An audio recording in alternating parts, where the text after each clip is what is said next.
Good afternoon. Welcome to OptionsTender's Turnaround Tuesday, April 21st, 2025. And by turnaround, we're probably going to turn around to the upside here for just our last move that we've been looking for. Such a tease today. Price action was looking like it was going to break down. Could it? Sure. But we have some unfinished business that we talked about in yesterday's video.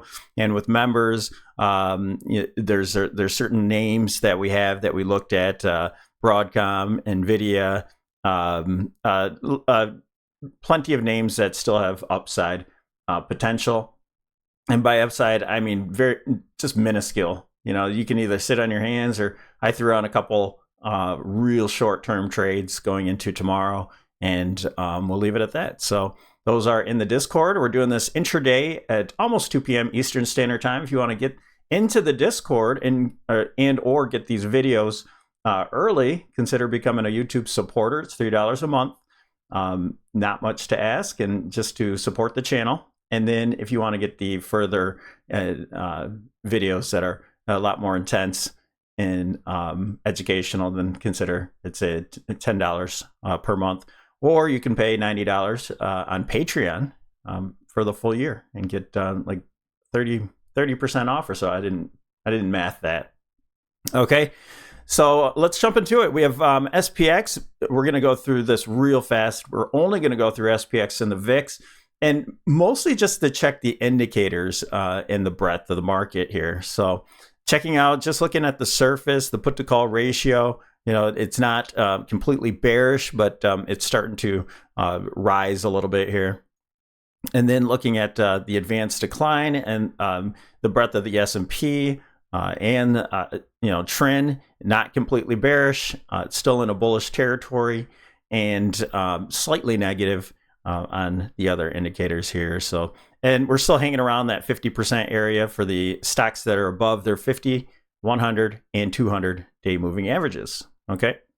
HYG, again, I talked about how it's diverging. We're having a down day here, but the high yield bonds are diverging from the market. As the market makes new highs, the high yield is making lower highs. Okay, so the conditions are still here to have this reversal, and it really looked like it was going to happen today. But the analysis from this point, again, is we're holding that breakout area.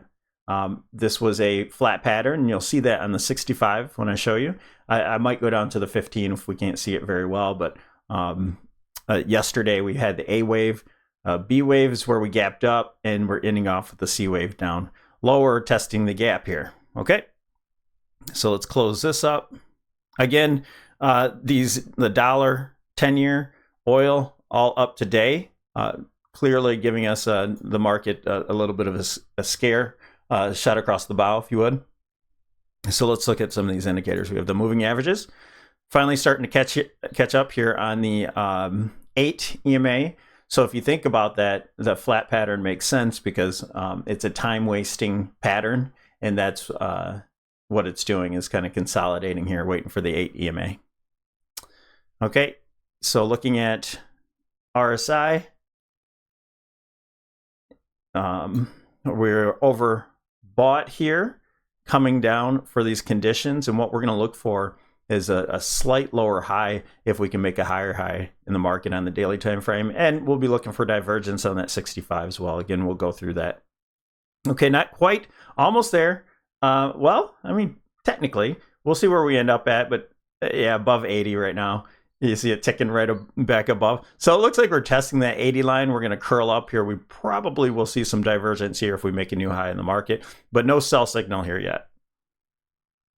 Really, really close though. And again, heading up to that upper boundary on the MACD. Call an oscillator, starting to head lower. Now, naturally, this is happening because IWM, DIA, mid caps, they're all down, and they're all down a little bit heavier than the rest of the market. And I think what takes us up a little bit higher are stocks like NVIDIA, unfinished business there. I think it goes a little bit higher, and that's going to help the market rise. So some of these big tech stocks are going to be the movers. And what we're going to want to see is maybe a bounce off of this overbought territory and a lower high. again. So we'll be looking for divergences as soon as tomorrow. What was the news? The deadline has been moved for the ceasefire, for Iran ceasefire.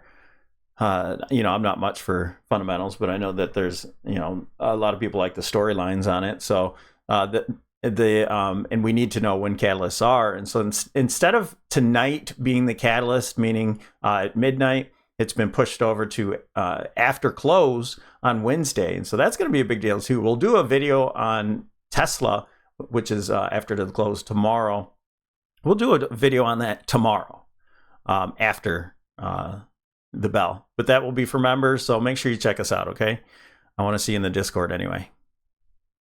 Okay, Bollinger Band, we had our sell signal. That's where our consolidation is coming so far. You had overbought conditions into the top of the band. Money flow. DeMark. All right, we're at a 5 count so far.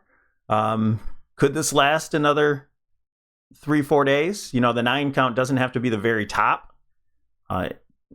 This one's the top here. 13. The 9 still went a little bit higher, and then you got your drop. So it doesn't have to be perfectly at the top. You can have the 7 or 8, like this one. For example, you can have the 6. Which one is it? 6 or 7 or 8 is the top here. Really doesn't matter. It might be 8, and then you have your 9 afterwards. So that's still the same setup.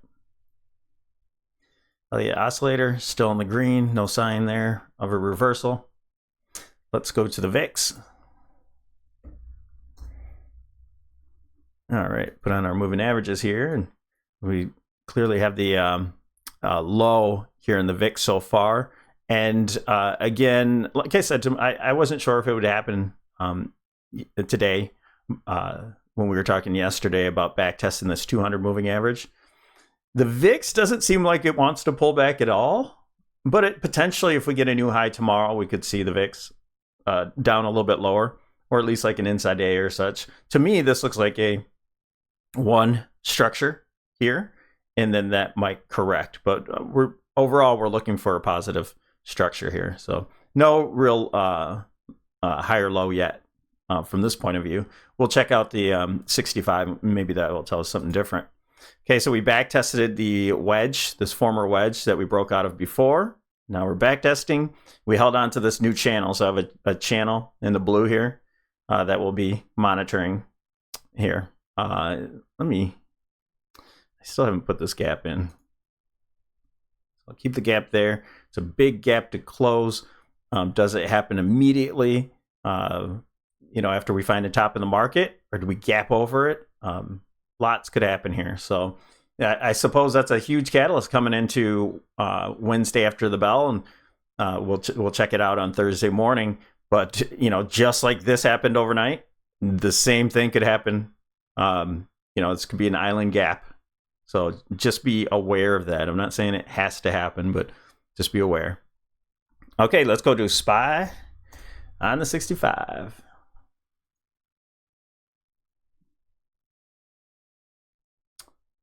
Here's where we left off here. All right, there's your wedge where we pulled up to.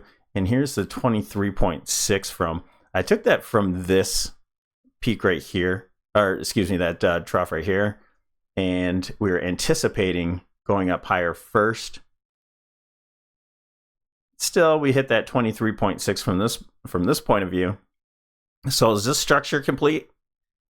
Could be. That would tell me that we might still go a little bit higher. It's all speculative when you talk about Elliott wave. I think we're about to complete this whole entire pattern off of this possible wave 4 here. So that's how I'm counting it.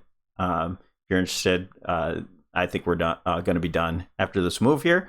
But of course, our due diligence, we're going to, until proven otherwise, we have to keep a bullish mind frame in our head that it could still go higher after this move, after we get a larger correction.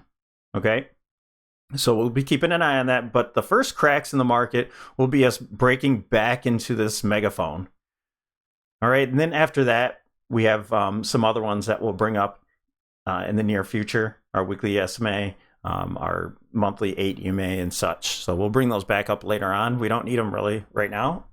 So let's look at some of these indicators. For our moving averages, we're back underneath the 8 and the 20. So we have to regain that to see higher levels, but we're holding on to support nevertheless. So we had this move up top here, no divergence, okay? We just had the breakdown from this trend.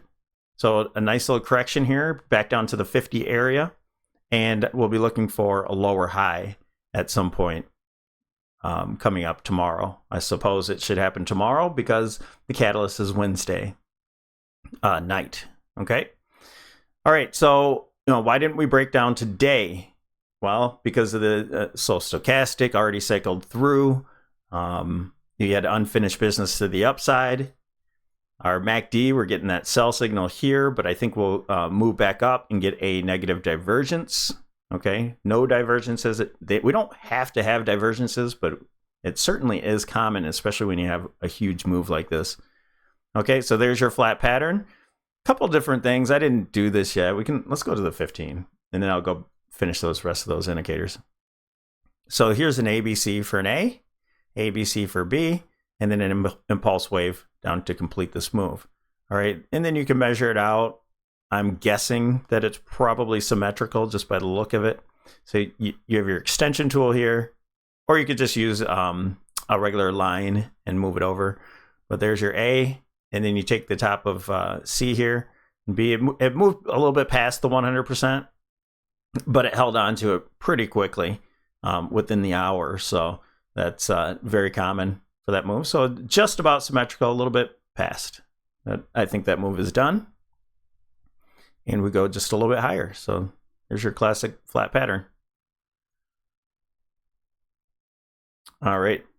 So let's look at Bollinger Bands. We had that sell signal, and we certainly got the move here with negative divergence on this. And this is what the 65. Why do I have divergence on this one? Because this is more sensitive.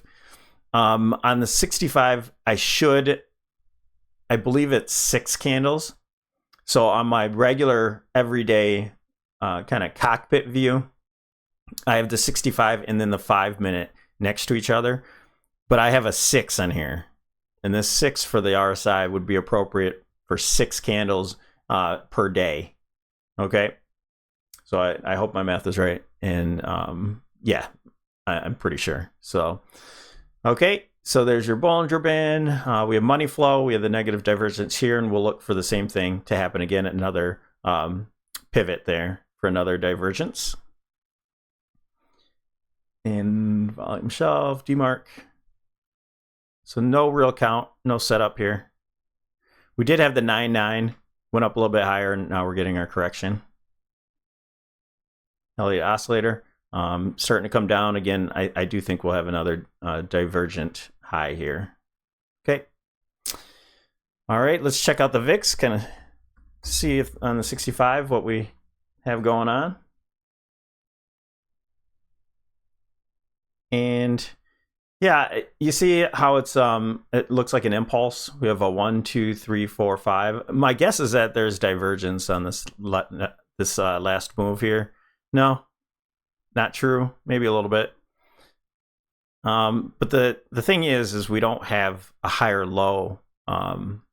Maybe like on a 4 hour, for example. Obviously we have a 1, 2, 3, 4, 5, but I think this is one structure, and we should pull back a little bit. I don't know if we'll close the gap, but we could. Either way, I think we'll pull back a little bit, and then let's see if the moving averages are. Yeah, maybe we just test the gap. Maybe we come back to the options expected move to the upper edge, and the lower edge is down there. Maybe we come back here and hold on to that gap in these moving averages, and then we go to test the gap above. All right. So I think that's it, you guys. Real quick, but nevertheless, we want to do these updates all the time. Make sure you hit that notification bell so we can see and analyze what the indicators tell us, okay? To me, I think we pull back and go higher. I think we're going to make a new high in the market, and then have our our big move to the downside after that. All right, have a wonderful day. Don't forget to like and subscribe, and I want to see you in the Discord.